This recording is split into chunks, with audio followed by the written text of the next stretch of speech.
In the 60s and 70s, my mom and dad were traveling the world filming their quest for the perfect wave. When they found out that I was on the way, it didn't slow them down one bit.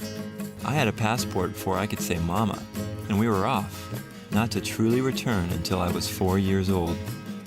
First through Africa, then on to the little-known island of Mauritius, a tropical paradise situated in the middle of the vast Indian Ocean, rumored to have the most perfect wave in the world. I learned to walk, talk, and even surf during this trip, and it formed a big part of who I am today. Coming back to America was a shocker as a child, and I don't know if I've ever really adjusted. This is why I've chosen to return 25 years later with a child of my own on the way. I want to better understand my youth and go back to this island I sometimes thought never existed. Our good friend Mark took a break from his job as a chef aboard a $15 million yacht to join us, catch some waves, and pick up a few international recipes. Mark's a genuine friend and travel buddy of Shannon and mine, and we always seem to meet up somewhere, whether it be Russia, Peru, or Vanuatu. On our way over to Mauritius, we decided to stop by neighboring Reunion Island. Never heard of it? That's exactly how the French want it, as this island is rarely publicized outside of the motherland. In fact, we didn't meet another American while we were there. More baguette than pineapple, this island was beyond beautiful with majestic waterfalls, dramatic cliffs, and turquoise blue waters wrapping over a bouquet of colorful reefs at nearly every turn. No wonder they've wanted to keep this place a secret. It's an unspoiled paradise.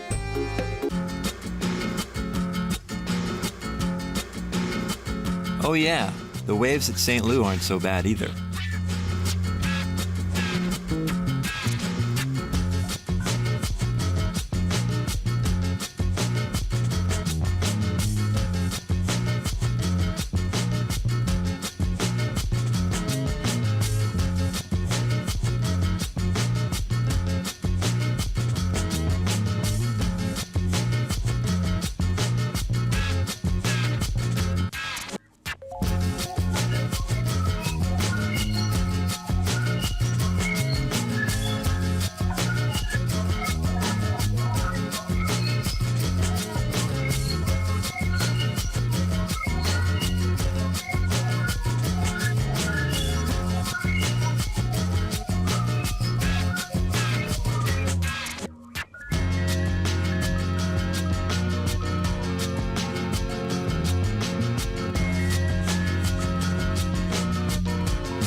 After a long surf, a tasty meal was in order.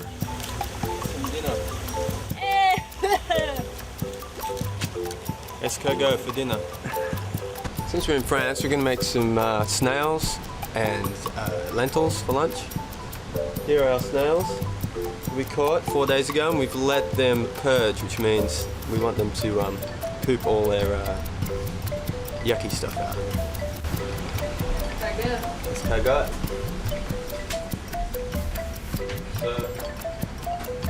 So we're going to blanch the snails, so we need to kill them. Blanch them in hot water for 30 seconds. So now we're going to make a filling for the snails of garlic, tomato and thyme. Now I'm going to cook the garlic in a small amount of butter. Then add the tomato and thyme. And then add the rest of the butter and breadcrumbs. Okay, so now we just put a bit of the stuffing in the top there. I'll stick to the bananas. And then into the oven at 325 degrees for 20 minutes. Voila.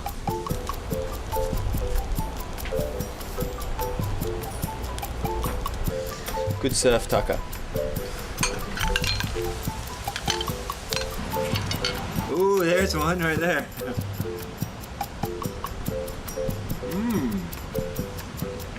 That's good. There you go. You got free food in your backyard and you never even knew it. So for those of you on a budget, think about it.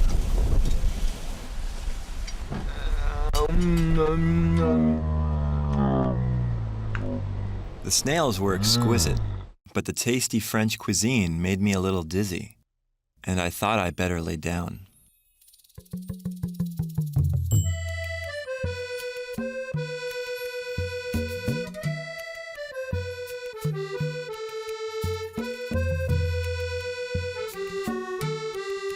Une baguette en la plage de la s'asseoir, voilà. Comme ci, comme ça. Comme ci, comme ça, voilà, et toi, ce soir.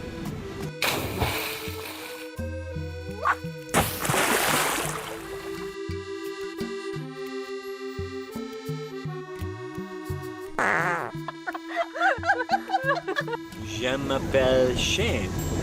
Et vous? Yeah.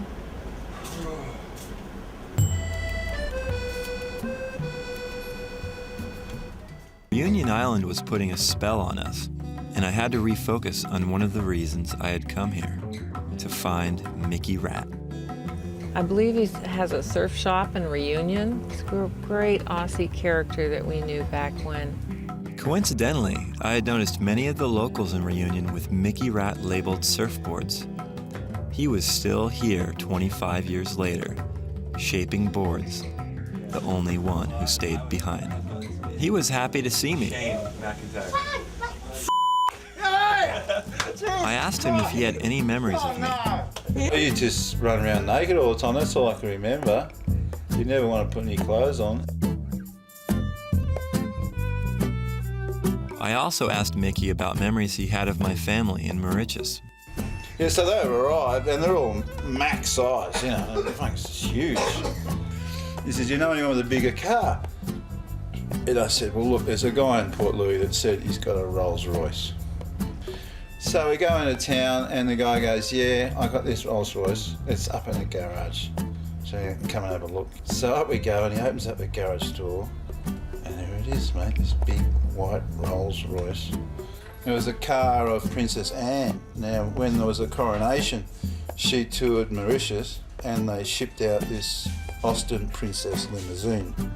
She left it to the Mauritian government. He sold us for $1,000, and I think it'd done about 10 or 12,000 miles or something ridiculous, you know. The waves were fun in the town of St. Louis, but the crowds were at times overwhelming.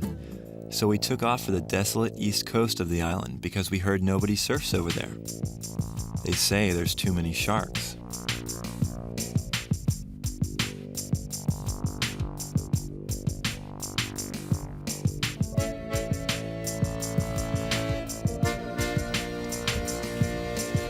You gotta be careful, you might bump your butt on the way down.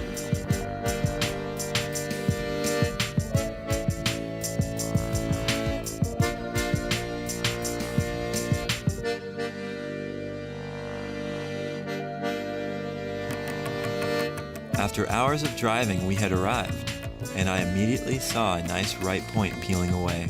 The beach was a little spooky, especially the voodoo collage laid right in front of the wave. I'm assuming this little thing here is more of an offering for somebody maybe who's passed away, because there's some food and some cigarettes, some shampoo, some money, and it looks like something that people might have enjoyed during their lifetime.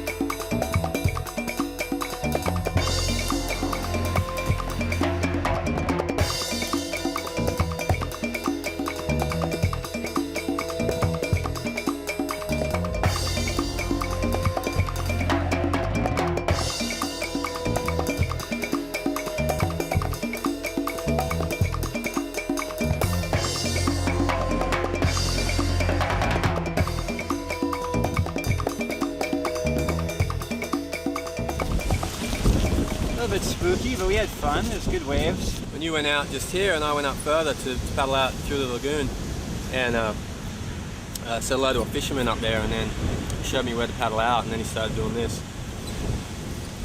There was a shark attack here 3 weeks ago, and I didn't want to tell you out there, I didn't want to ruin your surf. Well, I don't know a lot about black magic or voodoo, but I know that my prayers for the guys worked out there, hearing that there's tons of sharks up here on this coast. The more time I spent in Reunion, the more nervous I had become about going to neighboring Mauritius. But my hour had come. Shannon and I said goodbye to Mark and hopped on the 40-minute flight over. Driving through the endless sugarcane fields, butterflies filled my stomach as I recognized the familiar sweet earthy scent in the air. I just hope it's still the sweet, charming place that my mom and dad always speak of it.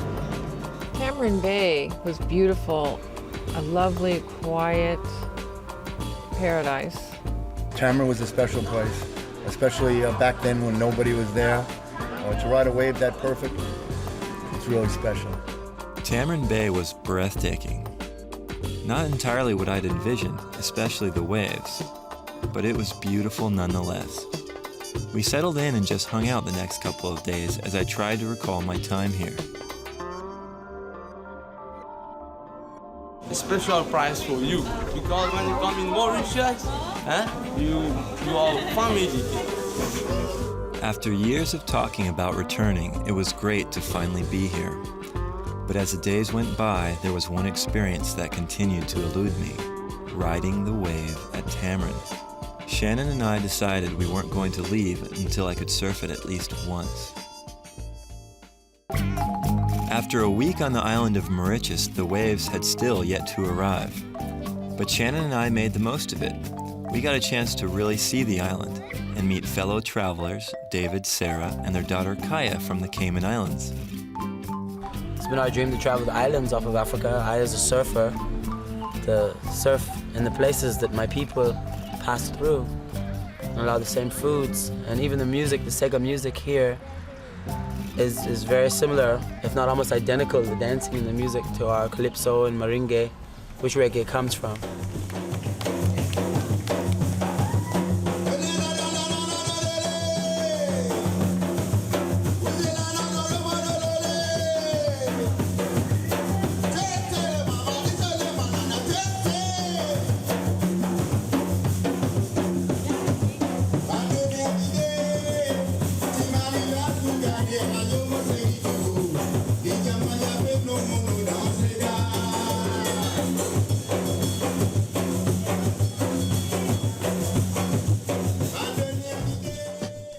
The next morning, as I stared out of our window, I saw an ancient-looking board on the neighbor's rooftop. Could this be one of my father's old boards that he left behind? It's definitely in the classic style of the 70s. You could see it has the beaked nose and the classic pin lines and the down rail. If you can see here, they start pinching the rails down, and it's the lightning bolt. These boards sell for thousands of dollars back home when they're restored and new. Oh, he's very blessed to have one. It's a piece of history here. Surfboard design went through dramatic changes back in the late 60s. And even though hot doggers like Butch Van Artsdalen could pull moves like this on the old logs, boards inevitably became shorter and narrower to allow for the more radical style of surfing that was evolving. Before the trip, I decided to have my father's old single fin recreated because I wanted to experience surfing Tamarin Bay the way he did. Having this board made was no easy task, as very few surfboard shapers truly understand the classic 70s designs. But a young shaper by the name of Chris Christensen in San Diego has made a vow to keep this knowledge alive. Studying under legend board builders like Dick Brewer and Skip Fry, Chris has bridged the gap between the future and past, and today is considered one of the most skilled shapers in the world. I'm going to be building a 7.2, and it's going to be a lot thicker. His average board right now, Shayne's riding a 2 3/8 thick short board. This board we're going to be pushing about 2 3/4. You know, the main difference when watching someone surf a board in the 70s, the boards had a lot more flow and trim, and they're able to develop that more with less effort from the surfer, where now you're seeing guys surfing off their back foot, and the surfer has to work at it more to generate speed and to create all those things. And the main function I want to get out of building a board out of that is to kind of replicate the flow and the trim that those boards had. And now knowing what we do know with short boards, I'm able to incorporate a little more and give these older style boards a little more life to them, knowing what we know from short boards today. For someone that has a trained eye, there's just a different aesthetic to riding the style of board that just brings kind of a soul and just a new art to surfing. And guys that surf them well, it's pleasant to watch. Patience is a virtue on any good surf trip, and I was finally rewarded when Tamarin Bay decided to show its face for 3 memorable hours. Well, I'm about to surf Tamarin, and to be honest, I'm a little nervous. So stoked to be able to see a glimpse of how my dad got to ride this wave about 28 years ago.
That was one of the best surfs of my life.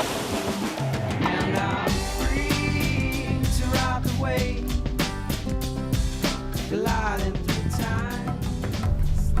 I got to surf Tamarin Bay the other day, and it was the most amazing, remarkable surf I think I've ever had.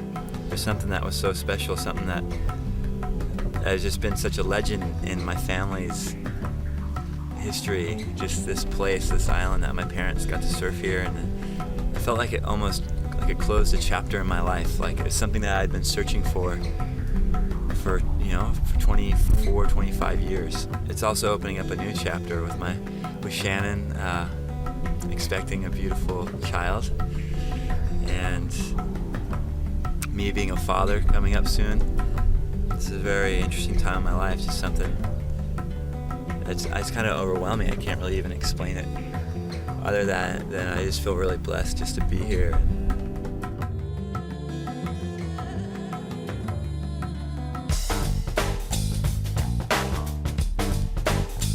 Shannon didn't come all this way to not surf Tamarin, and seeing her determination, I thought she could use a little push. It is the first time I've ever tried to catch waves laying on my back, so that's kind of a challenge. Shane's being great and pushing me into the waves.